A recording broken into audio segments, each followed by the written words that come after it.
ठीक है बेटा, एक नया टॉपिक हम लोग सीखेंगे और नया टॉपिक है सॉल्यूशन। सॉल्यूशन में हम लोग ये सीखेंगे सॉल्यूशन क्या है, सॉल्यूशन की डिफिनीशन क्या है।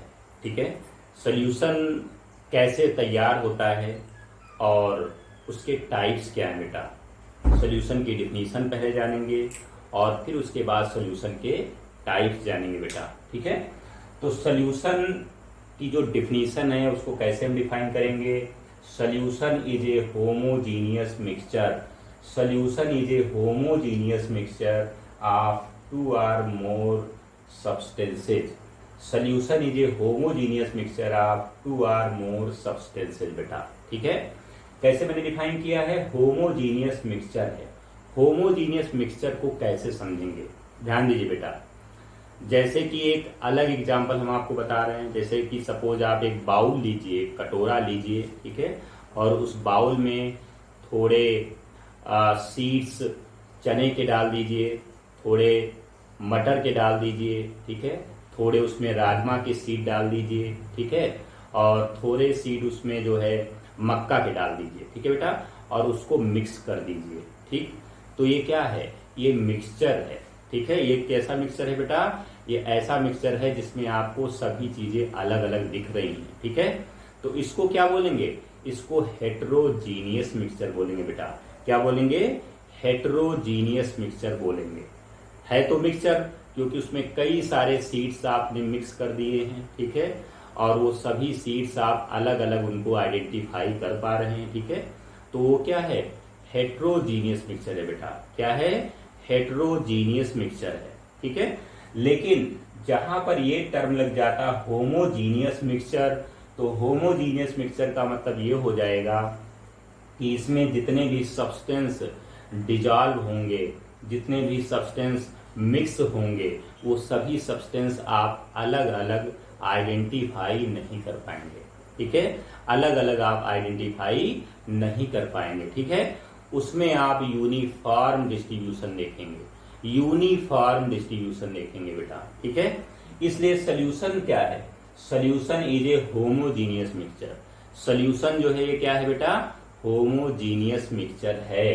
किसका मिक्सचर है, of two or more substances, two or more substances. ठीक है, अब जैसे यहां पर मैंने एग्जांपल दिया बेटा, इसमें 100 ml वाटर लेते हैं, 100 ml वाटर मैंने बीकर में लिया और उसमें 50 ग्राम आप शुगर लिया और उसमें डिजॉल्व कर दिया। ठीक है बेटा, अब जो ये सोल्यूशन बनके रेडी होगा आपको, तो इस सोल्यूशन में आप शुगर को अलग आइडेंटिफाई नहीं कर पाएंगे। ठीक है, शुगर को आप अलग आइडेंटिफाई नहीं कर पाएंगे, सब कुछ पहले जैसा ही पानी जैसा दिखेगा।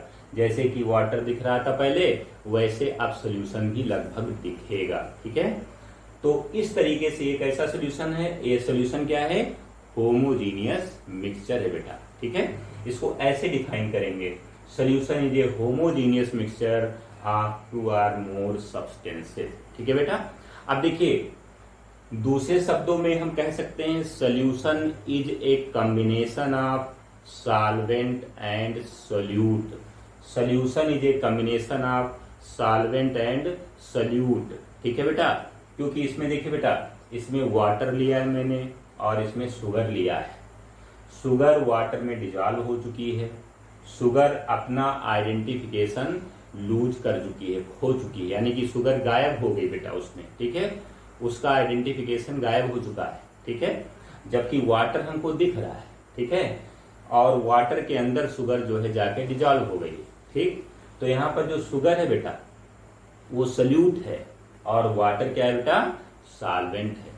तो solution is a combination of solvent and solute, solvent and solute. ठीक है बेटा, तो इस तरीके से सोल्यूशन की डिफिनीशन यहाँ पर आपको क्लियर हो गई। ठीक है, इसके बाद एक और डिफिनीशन आपको देखनी है जिसको हम टॉनिसिटी बोलेंगे बेटा। टॉनिसिटी, TONICITY, टॉनिसिटी क्या है, इसको हम सीखेंगे।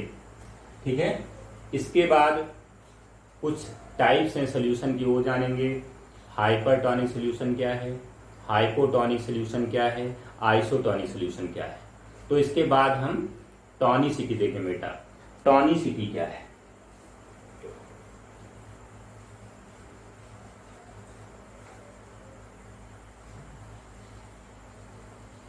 देखिए बेटा, टॉनिसिटी से पहले आप ये भी जान लीजिए कि सॉल्वेंट क्या है, सोल्यूट क्या है, क्योंकि मैंने अभी आपको बताया कि जो सोल्यूशन है is a combination of solvent and solute. ठीक है, तो solvent is the major part of solution. Solvent solution का मेजर पार्ट होता है, in which any substance get dissolve. Any substance get dissolve. ठीक है, सॉल्वेंट क्या है? Major part of solution in which any substance can be dissolve, जिसमें कोई substance जो है डिजॉल्व हो जाता है। ठीक, उसको हम क्या बोलेंगे? सॉल्वेंट बोलेंगे बेटा। ठीक है, अब देखिए बेटा, यहां पर मैं लिख देता हूं सॉल्वेंट क्या है। Solvent it is major part of solution. Major part of solution in विच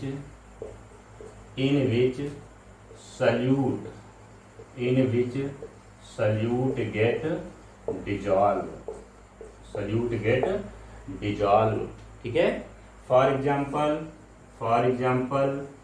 हम क्या दे सकते हैं बेटा? एग्जाम्पल में हम वाटर लिख सकते हैं। ठीक है, ईथर लिख सकते हैं। ठीक है बेटा, ईथर लिख सकते हैं। ठीक, तो इस तरीके से वाटर और ईथर ये सब क्या हैं? ये सॉल्वेंट है बेटा। Water is a good solvent. ठीक है, वाटर के अंदर बहुत सारे सोल्यूट डिजॉल्व हो जाते हैं, तो water is a good solvent. ठीक है बेटा, तो ये हो गया सॉल्वेंट की डेफिनेशन। ठीक है, अब देखिए सोल्यूट क्या है। सोल्यूट देखिए बेटा क्या है। Solute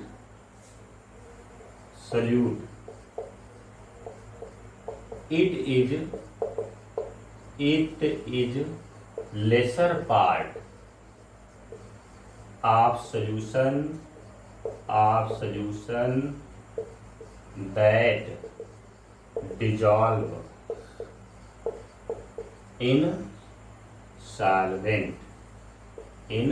solvent। ठीक है, एग्जाम्पल में यहां पर हम क्या लिखेंगे?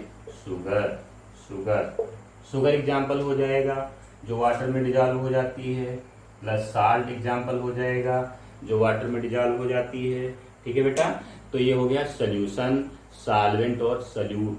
ध्यान दीजिए, बायोलॉजी में मैंने सोल्यूशन इसलिए बता दिया है क्योंकि मुझे हाइपरटॉनिक सोल्यूशन, आइसोटॉनिक सोल्यूशन और हाइपोटॉनिक सोल्यूशन पढ़ाना है। ठीक है, और ये सोल्यूशन का जो टॉपिक है केमिस्ट्री में आप पढ़ेंगे। सोल्यूशन का टॉपिक केमिस्ट्री में भी पढ़ेंगे, वहां पर और डिटेल में आपको बताया जाएगा। ठीक है बेटा, ये बायोलॉजी में आपको इतना ही बताएंगे क्योंकि हमें केवल आपको हाइपोटॉनिक सोल्यूशन, हाइपरटॉनिक सोल्यूशन और आइसोटॉनिक सोल्यूशन ज्यादा बताना है। ठीक है, ये टॉपिक केमिस्ट्री का है। ठीक है बेटा, अब आगे देखिए बेटा, नेक्स्ट टॉपिक जो है, नेक्स्ट टॉपिक उसको हम सीखेंगे, दैट इज टॉनिसिटी। देखिए बेटा, टॉनिसिटी क्या है?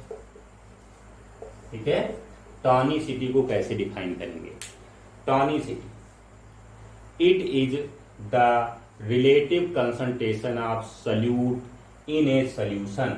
ठीक है, फिर से आपको डिफाइन कर देते हैं। It is the relative concentration of solute in a solution. किसी भी सोल्यूशन में सोल्यूट का क्या कंसंट्रेशन है उसे हम क्या बोलेंगे? टॉनिसिटी बोलेंगे। क्या बोलेंगे बेटा? टॉनिसिटी बोलेंगे। ठीक, दूसरे शब्दों में हम आपको बता देते हैं, tonicity defines how much solute is dissolved in a solution. How much solute is dissolved in a solution.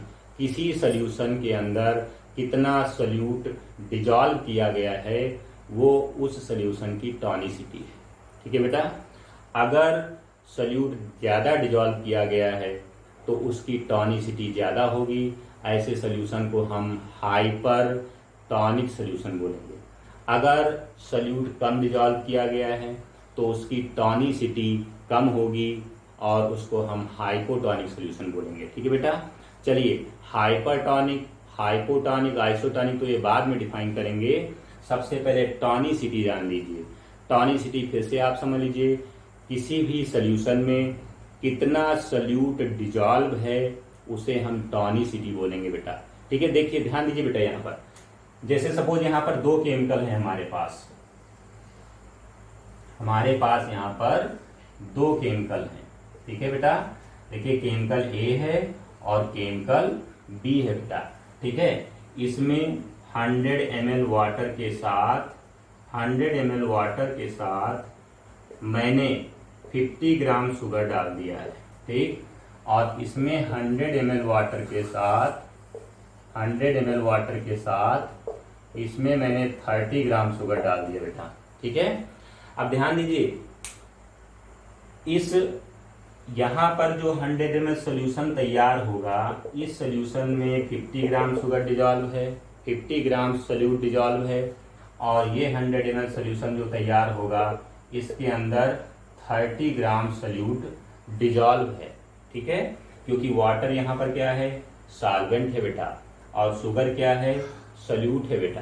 ठीक है, यहाँ पर भी वाटर क्या है, सॉल्वेंट है, और शुगर क्या है बेटा, सल्यूट है। ठीक है, तो यहाँ पर ये दोनों सोल्यूशन बनके तैयार हो गए। ठीक है, अब तुम्हें ये बताना है कि किस सोल्यूशन में सल्यूट ज्यादा है, किस सोल्यूशन में सल्यूट ज्यादा है। ठीक, तो आपका आंसर क्या होगा, आपका आंसर होगा कि सोल्यूशन ए में सल्यूट ज्यादा है। ठीक, तो इसलिए सोल्यूशन ए की जो टॉनिसिटी है वो भी ज्यादा है।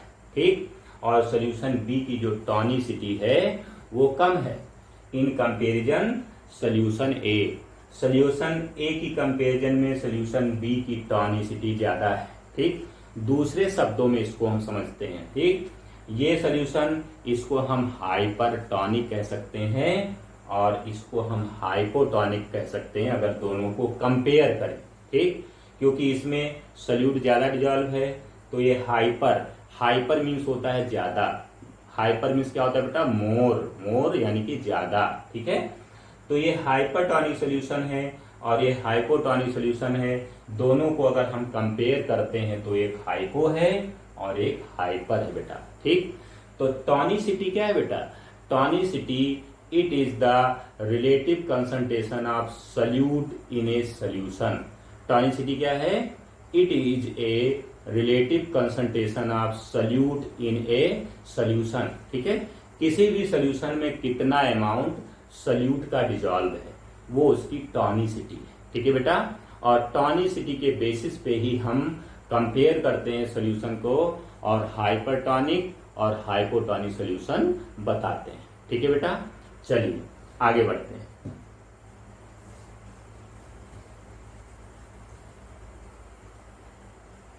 टॉनिसिटी की डिफिनेशन लिख लीजिए बेटा, it is relative concentration of solute in a solution. दूसरे शब्दों में इसको लिख सकते हैं, दूसरी लाइन में हम दूसरे शब्दों में लिख सकते हैं, tonicity defines how much solute dissolve in a solution बेटा। ठीक है, इस तरीके से यहाँ पर ये टॉनिसिटी की डिफिनेशन हो गई बेटा। ठीक है, इसके बाद हम लोग देखेंगे types of solution on the basis of tonicity. Types of solution on the basis of tonicity. ठीक है बेटा, यहाँ पर लिखे दे रहा हूं, आगे कौन सा पॉइंट देखना है, types of solution on the basis of tonicity. Tonicity. ठीक है बेटा, टॉनिसिटी के बेसिस पे जो है सोल्यूशन कितने तरह के हैं देखिए बेटा। पहला है हाइपर टॉनिक सोल्यूशन, दूसरा है हाइपोटॉनिक सोल्यूशन, हाइपोटॉनिक सोल्यूशन। ठीक है बेटा, तीसरा है आइसोटॉनिक सोल्यूशन, आइसोटॉनिक सोल्यूशन।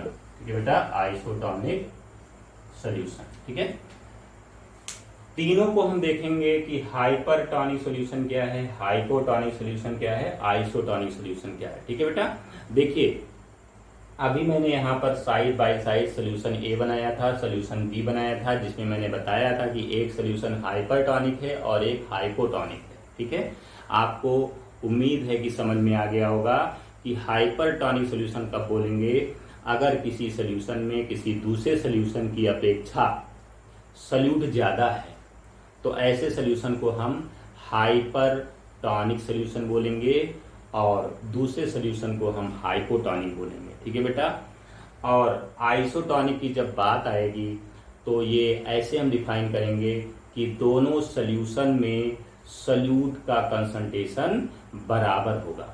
ठीक है, सल्यूट का कंसंट्रेशन बराबर होगा बेटा। ठीक है, चलिए अगर हम सेल की बात करते हैं, अगर हम लिविंग सेल की बात करते हैं तो लिविंग सेल के अंदर भी सोल्यूशन है।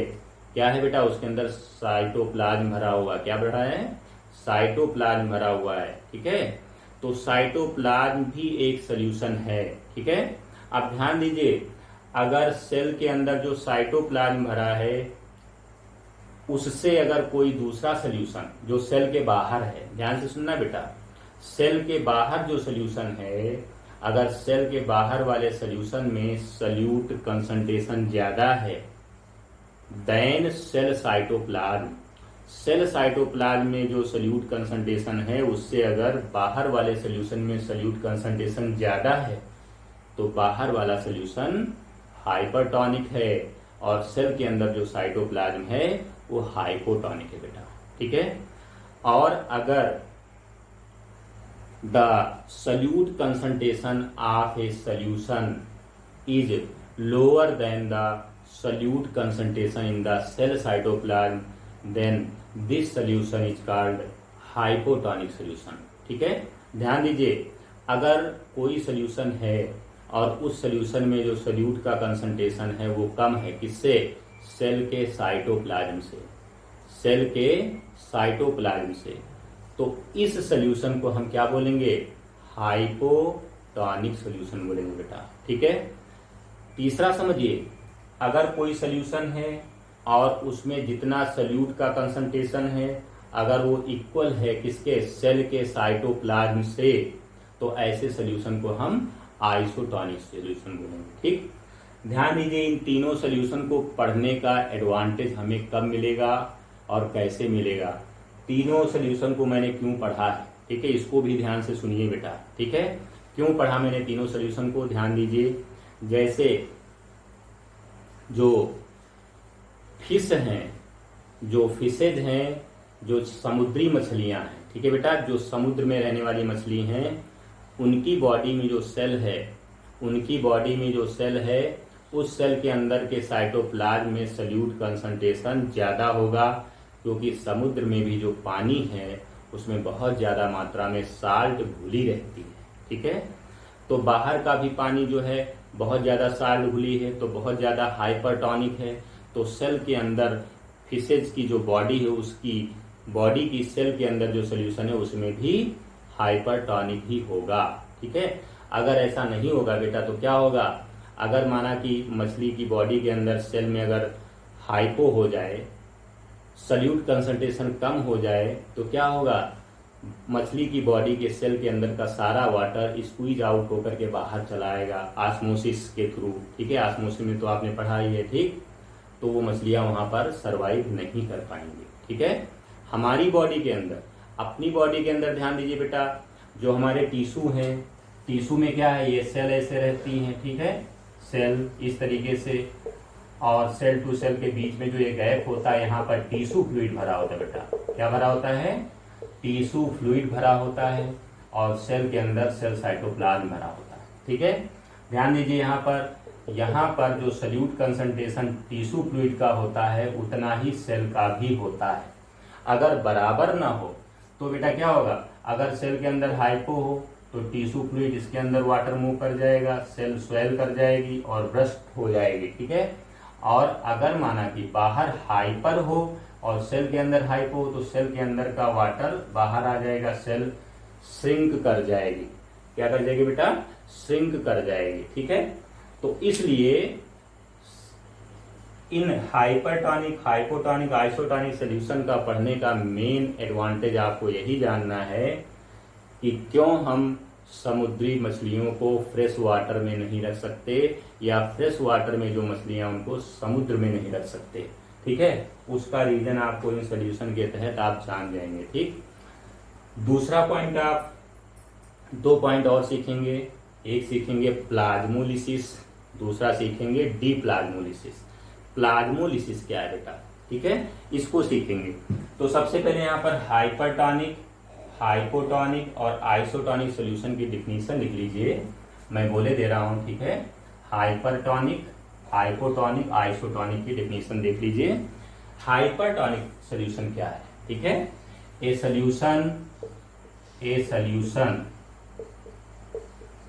Solution that has greater solute concentration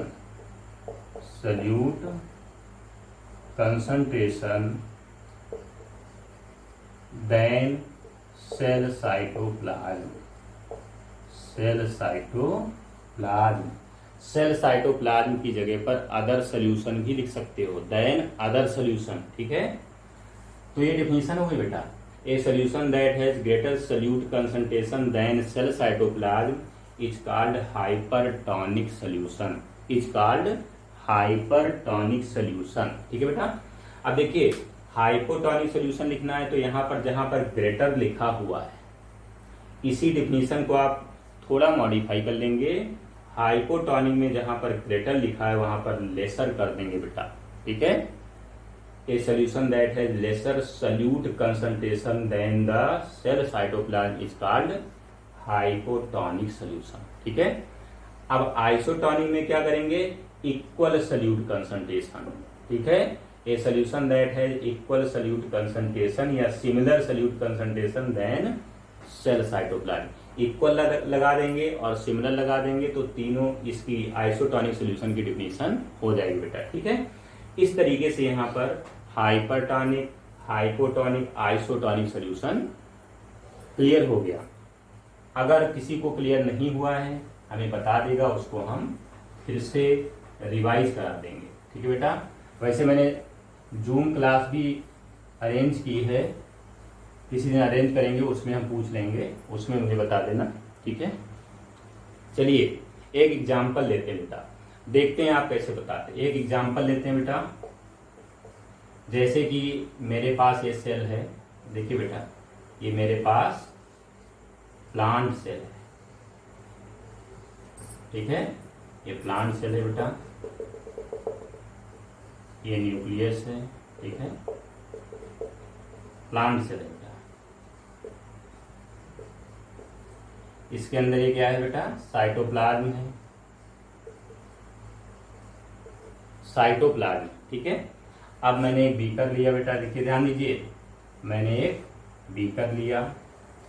ठीक है, और इसमें मैंने हाइपरटॉनिक सोल्यूशन लिया है। कौन सा सोल्यूशन लिया है? हाइपरटॉनिक सोल्यूशन लिया है, हाइपरटॉनिक सोल्यूशन लिया है। ध्यान देना अच्छे से, इसमें मैंने हाइपरटॉनिक सोल्यूशन लिया है। अब हम क्या करेंगे? ये जो प्लांट सेल है इसी सोल्यूशन में रख देंगे, प्लांट सेल इसी सोल्यूशन में हम रख देंगे बेटा, प्लांट सेल इसी सोल्यूशन में हम रख देंगे बेटा। ठीक है, ध्यान देना अच्छे से। मैंने क्या बोला? मैंने कहा मैंने हाइपरटॉनिक सोल्यूशन लिया है जिसमें मैंने प्लांट सेल रख दिया है। इसका मतलब क्या हुआ? अगर ये हाइपरटॉनिक सोल्यूशन है तो इसमें सल्यूट कंसंट्रेशन ज़्यादा है। किससे? सेल साइटोप्लाज्म से। सेल में जो साइटोप्लाज्म भरा है इसका सल्यूट कंसंट्रेशन इस सॉल्यूशन के सल्यूट कंसंट्रेशन से कम है। ठीक, यानी कि इसके अंदर हाइपोटोनिक सॉल्यूशन है और इसके अंदर ये वाला हाइपरटोनिक सॉल्यूशन हो जाएगा। ठीक है, इस केस में क्या होगा, अगर प्रीवियस वीडियो में आपको ऑस्मोसिस समझ में आया होगा तो ऑस्मोसिस अगर समझ में आ गया है तो आपको ये समझ में आ रहा होगा कि वाटर किधर से किधर को मूव करेगा। सेल के अंदर वाला वाटर बाहर आएगा या बाहर से वाटर सेल के अंदर जाएगा। ठीक है, हो सकता है कि कुछ बच्चे सोच रहे हों, सही सोच रहे हैं, ठीक है, लेकिन मैं आपको बता देता हूं, क्योंकि सेल के अंदर हाइपोटोनिक सॉल्यूशन है तो इसमें सल्यूट कम है, इसमें वाटर ज़्यादा है, और इसमें वाटर कम है सल्यूट ज़्यादा है, यानी कि इसमें सल्यूट का कंसंट्रेशन ज़्यादा है, तो सेल के अंदर से वाटर बाहर आएगा। सेल के अंदर से वाटर क्या होगा बेटा? बाहर आएगा। ठीक, इस प्रोसेस को हम एक्स ऑस्मोसिस भी बोलते हैं। क्या बोलेंगे बेटा इस प्रोसेस को? X osmosis. ठीक है बेटा, इस प्रोसेस को हम बोलेंगे x osmosis. X osmosis, x मतलब बाहर की तरफ, सेल से वाटर बाहर की तरफ आ रहा है। ठीक है, तो इसको क्या बोलेंगे? एक्स ऑस्मोसिस बोलेंगे। ठीक है, अब जब सेल से वाटर बाहर की तरफ आ जाएगा बेटा तो क्या होगा? सेल के अंदर जो साइटोप्लाज्म है प्लाज्मा मेम्ब्रेन के साथ सेल वॉल को छोड़ देगा। जैसे बेटा देखिए यहाँ पर, देखिए चारों तरफ यहाँ पर क्या है, ये सेल वॉल के बाद एक प्लाज्मा मेम्ब्रेन है। ठीक है, ये प्लाज्मा मेम्ब्रेन। ठीक, जब इसके अंदर का वाटर निकल जाएगा तो क्या होगा? इसके अंदर सेल के अंदर का वाटर जब निकल जाएगा तो क्या होगा? ये जो प्लाज्मा मेम्ब्रेन है ये सेल वॉल को छोड़ देगी और सेल सिकुड़ करके कुछ इस तरीके से छोटी हो जाएगी अंदर, इस तरीके से हो जाएगा बेटा, ऐसे। देखिए बेटा, प्लाज्मा मेम्ब्रेन जो है सिकुड़ गई है, सेल साइटोप्लाज्म बिल्कुल सिकुड़ गया है बेटा। ठीक है, क्यों सिकुड़ गया? क्योंकि इसके अंदर का वाटर बाहर चला गया। ठीक है, तो ये अंदर जो सेल है वो कुछ इस तरीके से हो जाएगी। ठीक, साइटोप्लाज्म प्लाज्मा मेम्ब्रेन के साथ सिकुड़ गया है। ठीक है, तो अब यहाँ पर जो पार्ट सिकुड़ गया है प्लाज्मा मेम्ब्रेन के साथ, इसको बोलते हैं बेटा प्रोटोप्लास्ट। क्या बोलते हैं? प्रोटोप्लास्ट बोलते हैं। ठीक है, ध्यान दीजिए, प्रोटोप्लाज्म आपने पढ़ा होगा, साइटोप्लाज्म आपने पढ़ा होगा, लेकिन प्रोटोप्लास्ट का मतलब ये होता है plant cell without cell wall. Plant cell without cell wall is called protoplast. ठीक है, तो यहाँ पर देखिए सेल वॉल नहीं सिकुड़ेगी, सेल वॉल हार्ड है। ठीक है, केवल क्या सिकुड़ गया? प्रोटोप्लास्ट जो है सिकुड़ गया, प्लाज्मा मेम्ब्रेन के साथ प्रोटोप्लास्ट सिकुड़ गया है। ठीक है, अब ऐसी सेल को इसके अंदर ये वाली सेल ऐसी हो जाएगी। मैंने इसके अंदर डायग्राम छोटा था इसलिए बाहर मैंने इधर समझा दिया है। ये सेल अब क्या बोली जाएगी बेटा? प्लाज्मोलाइज्ड सेल बोली जाएगी। इसको क्या बोलेंगे? प्लाज्मोलाइज्ड सेल बोलेंगे, प्लाज्मोलाइज्ड सेल बोलेंगे। और इस प्रोसेस को बोलेंगे प्लाज्मोलिसिस। इस प्रोसेस को क्या बोलेंगे बेटा? प्लाज्मोलिसिस बोलेंगे। क्यों हुआ? एक्स ऑस्मोसिस के कारण हुआ। कैसे हुआ? जब मैंने प्लांट सेल को हाइपरटोनिक सेल सॉल्यूशन में रखा तो प्लांट सेल के अंदर का वाटर बाहर मूव कर गया और सेल का साइटोप्लाज्म यानी कि प्रोटोप्लास्ट सिकुड़ गया। ठीक है, और ये अब सेल जो है प्लाज्मोलाइज्ड सेल हो गई। किस प्रोसेस से हुआ? एक्स ऑस्मोसिस के कारण हुआ। और इस पूरे प्रोसेस को क्या बोलेंगे बेटा? प्लाज्मोलिसिस बोलेंगे। ठीक है, क्या बोलेंगे बेटा? प्लाज्मोलिसिस बोलेंगे। ठीक, चलिए, प्लाज्मोलिसिस की जो डेफिनेशन है, एक्स ऑस्मोसिस को जो डेफिनेशन है नेक्स्ट वीडियो में हम लिखा देंगे। लेकिन आज के वीडियो में टॉनिसिटी क्या है, सॉल्यूशन क्या है, सॉल्वेंट क्या है, सोल्यूट क्या है, हाइपरटोनिक सॉल्यूशन, आइसोटोनिक सॉल्यूशन और हाइपोटोनिक सॉल्यूशन क्या है, ये सभी पॉइंट आप क्लियर करेंगे। ओके बेटा, थैंक यू।